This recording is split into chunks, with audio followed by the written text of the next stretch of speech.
Besar tanggal 1 Maret ini. Pimpinan DPRD Provinsi Jawa Barat Haris Yuliana menjadi narasumber dalam kuliah umum dengan tema dakwah dan politik Islam di Aula Fakultas Dakwah dan Komunikasi UIN Sunan Gunung Jati Bandung.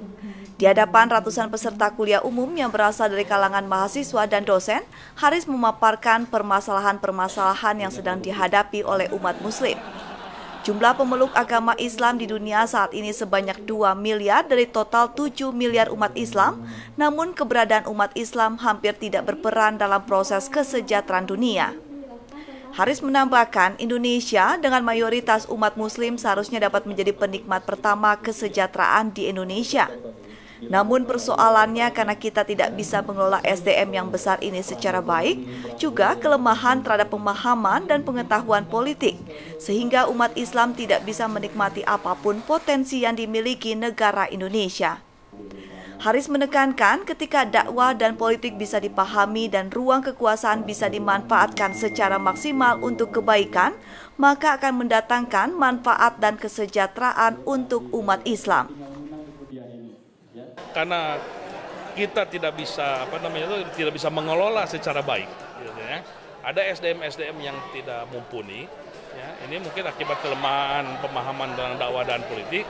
Ya akhirnya umat Islam dia tidak bisa menikmati apapun di dalam ruang potensi, termasuk di negara kita. Ya. Saya kira ketika dakwah dan politik ini bisa dipahami dan ruang kekuasaan ini bisa dimaksimalkan dalam untuk ruang-ruang kebaikan, saya kira yang menikmati pertama kali pasti insya Allah kaum muslimin juga.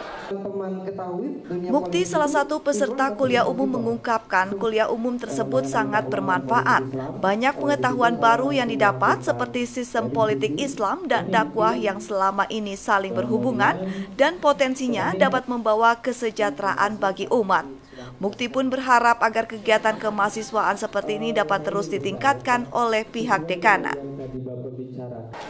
Kuliah umum ini memberikan manfaat bahwasannya sistem politik Islam dan dakwah itu bisa disatukan dan bisa disandingkan, tidak bisa dipisahkan. Akan tetapi yang menjadi masalah adalah pembangunan karakter seperti apa yang bisa dibutuhkan oleh negara dalam membangun karakter politik Islam selanjutnya. Karena kuliah-kuliah umum seperti ini adalah suatu manfaat yang besar bagi mahasiswa. Karena apa? Jadi bukan hanya 1-2 orang, bukan hanya semester 1, semester 2 yang mendapatkan ilmu, akan tetapi semua mendapatkan ilmu. Jadi ya harapan saya lebih sering dan lebih ditingkatkan lagi, juga pemateri-pemateri yang lebih profesional bisa didatangkan. Tim Liputan Parlemen Jabar TV.